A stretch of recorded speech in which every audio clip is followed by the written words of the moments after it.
अगले set of graphics अब लेकर आते हैं। हमारे साथ तमाम मेहमान बने हुए हैं और ये ग्राफिक्स है जातीय समीकरणों को लेकर, कौन किसके साथ है। हमने ये सवाल पूछा, सीएसडीएस के लोगों ने, राजपूत 55% भाजपा के साथ दिखाई दे रहे हैं, कांग्रेस के साथ 33% राजपूत दिखाई देते हैं। अगर दलितों की बात की जाए तो बीजेपी के पास 46% दलित हैं, कांग्रेस के पास 44% दलित है। और सुमित, बस ये दर्शकों के लिए मैं ये कहना चाहूंगी कि जो बाकी के नंबर्स है वो आप पूछेंगे कहां गए, वो भाजपा कांग्रेस के अलावा जो अदर पार्टीज हैं उस पे लोगों ने अपना वोट दिया, बिल्कुल मत दिया था। ग्राफिक्स को साफ सुथरा दिखाने के लिए कि दो बड़ी पार्टियां, उन्हीं के बारे में हम इस वक्त बात कर रहे हैं, खासकर इस जातीय समीकरणों को लेकर। जाट की बात की जाए तो बीजेपी के खाते में 34% है, यहां कांग्रेस के पास जाट ज्यादा जा रहा है 42%। अगर अन्य ओबीसी की बात की जाए, क्योंकि जाट भी ओबीसी है, पर जाट के अलावा जो ओबीसी होते हैं जैसे यादव हो गया, बिश्नोई हो गया, उनमें भाजपा आगे है। 45% भाजपा और 35% कांग्रेस के खाते में जा रहे हैं।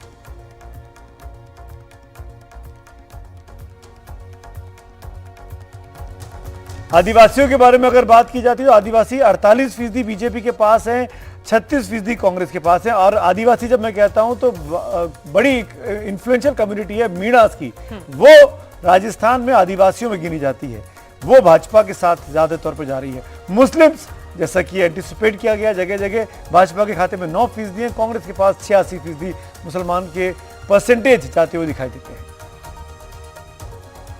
और अब हम देखेंगे महिलाएं किसके साथ हैं। और भाजपा के साथ 45% विमेन और कांग्रेस के साथ 39%। पुरुष बीजेपी के साथ 43%, कांग्रेस के साथ 41%। यूथ इंपॉर्टेंट कॉन्स्टिट्यूएंसी है, भाजपा के साथ 45%, कांग्रेस के साथ 35%, 10% का करीब गैप है। और बाकी जो है उन लोगों ने अन्य पार्टियों के बारे में बात की है। किसका पलड़ा भारी है, यह भी सवाल आप पूछेंगे। तो गांव और शहर की तुलना में हमेशा बात की जाती है, भाजपा 44% गांव में है।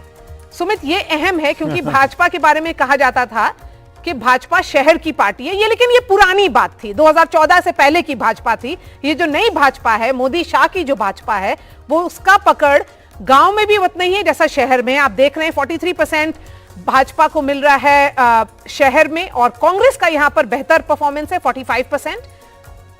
इंटरेस्टिंग है ये, मैं इनफैक्ट बहुत दिलचस्प आंकड़ा हमारे ने दिखाया, इसी से शुरुआत करना चाहता हूं। संजय जी, भाजपा तो शहरों की पार्टी थी, भाजपा ग्रामीण इलाके में पॉपुलर हो गई, कांग्रेस जो गांव की पार्टी मानी जाती थी वो शहरी इलाके में पॉपुलर हो गई। क्या राजस्थान की जो डेमोग्राफी है, जिसको आप ग्रामीण और अर्बन में रखते हैं, उसमें कुछ अंतर है देश के मुकाबले? ऐसा क्यों हुआ ये चेंजेस? नहीं, देश के मुकाबले भी अंतर नहीं। अगर आप देखेंगे कि 2014 और 2019 के चुनाव को, और उसके बाद भी जितने विधानसभा के चुनाव हुए हैं, तो मैं ये नहीं कह रहा कि बीजेपी को अभी भी गांव में ज्यादा वोट मिल रहा है, लेकिन बहुत बड़ा परिवर्तन है। जिस तरह से बीजेपी ने अपनी पैठ बनाई है ग्रामीण मतदाताओं के बीच में, और वो बीजेपी को एक स्टेबल सपोर्ट बेस दे रहा है। आप देखिए, बीजेपी के 37% वोट है नेशनली, अलग अलग राज्यों में लोकसभा के चुनाव में तो 50% का आंकड़ा वो पार कर जाते हैं। और इसकी वजह सिर्फ शहरी मतदाताओं में पॉपुलैरिटी नहीं है। अगर बीजेपी की पॉपुलैरिटी सिर्फ शहरी मतदाताओं के बीच में सीमित रहती तो बीजेपी आज उतनी प्रभावी पार्टी नहीं होती, उसका इतना डोमिनेंस नहीं होता जितना आज हमें देखने को मिलता है। और यही देखने को मिल रहा है राजस्थान में कि कैसे राजस्थान में उन्होंने अपने ग्रामीण मतदाताओं के बीच में भी पैठ बनाई है। दूसरे राज्यों में भी आपको कमोबेश ऐसा ही देखने को मिलेगा, और इसी कारण मैं कह रहा हूं बीजेपी आज इतनी मजबूत पार्टी देश की राजनीति में दिखाई पड़ती है। और आपका ये विश्लेषण सुनकर शहजाद पूनावाला के चेहरे पे मुस्कुराहट है। शहजाद, गांव में बीजेपी पॉपुलर होती जा रही है, संजय जी दिखा रहा, फिगर में दिखता भी है, पर मेरा सवाल थोड़ा सा ट्रिकी है, शहरों में क्यों पीछे छूट रहा है? नहीं, देखिए, पहले तो आपको समझना पड़ेगा कि राजस्थान की जो डेमोग्राफी है वो ज़्यादातर 70-80% रूरल ही है, और बहुत कम एरिया या हार्डली 30 या 40 सीट होंगी जो अर्बन मानी जा सकती है, अर्बन एरिया से अफेक्टेड है।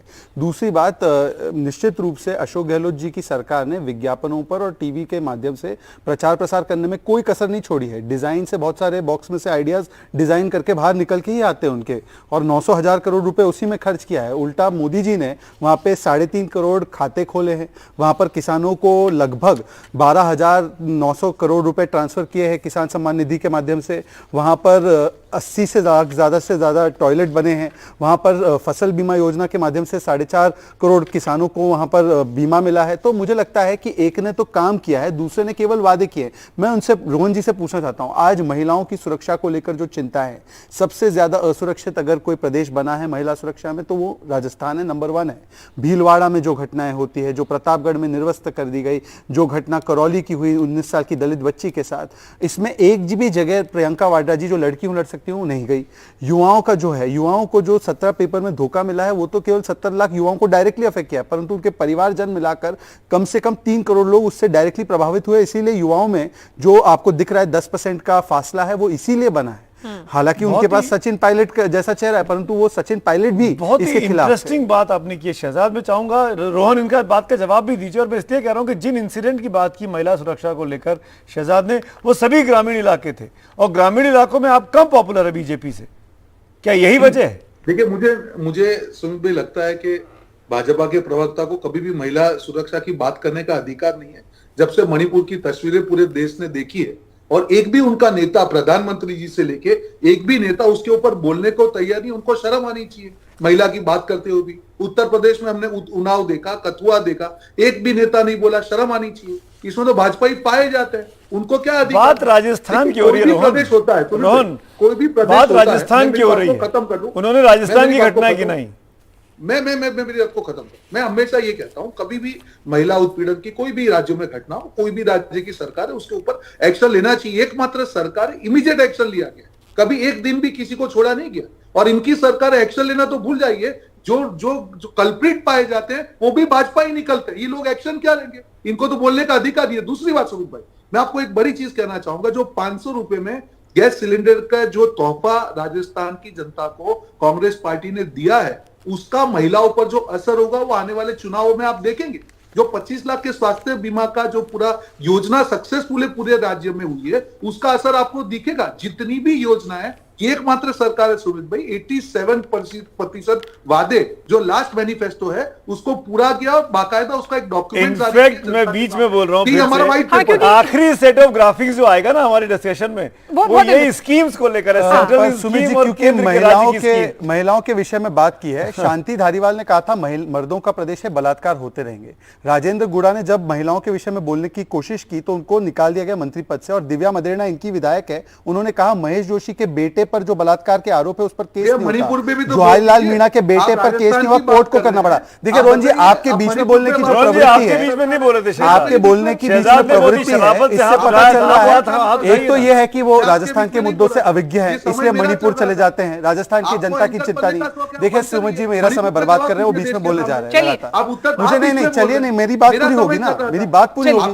वो लगातार इंटरप्ट कर रहे हैं, वो लगातार इंटरप्ट कर रहे हैं। एनडीटीवी का तो ये स्टाइल नहीं, अपनी अपनी बारी में बोलने का करके बात करते हैं। देखिए यही होता है कि जब सोशल मीडिया से लोग प्रवक्ता बन जाते हैं, वो सीखते नहीं है कि डिबेट कैसे होती है। एनीवेज, मैं उसको छोड़ देता हूं।